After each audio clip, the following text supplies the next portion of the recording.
Ilang pamilyang nakatira sa tabing ilog sa Vigan City bumabalik sa evacuation center kapag nakakaranas ng pag-ulan. Naritong report.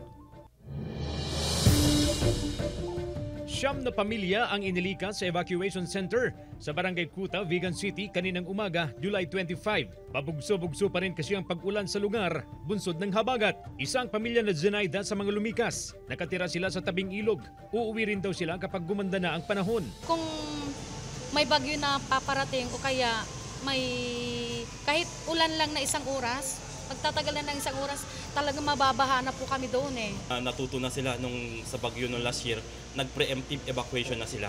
And yung mga iba naman sir, binaha talaga yung bahay nila na nasa 2 to knee na level ng water na kaya nag-force evacuation. And yung mga iba naman sir, dahil sa prone for landslide yung mga bahay nila, nag-preemptive evacuate na din sila. Pahirapan naman ang pagtawid ng mga motorsiklo sa ilang kalsada sa San Vicente, Cabarruan Road matapos umapaw ang tubig mula sa mga palayan.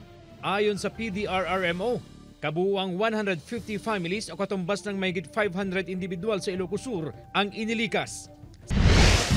Sa Kawayan, nag-force harvest na ang ilang bangus grower bago pa tuluyang tumaas ang antas ng tubig sa ilog. 160 pesos per kilo ang benta nila ng bangus. Nagka-monitor ang PDRRMO sa antas ng tubig sa Abra River na nasa alert level na.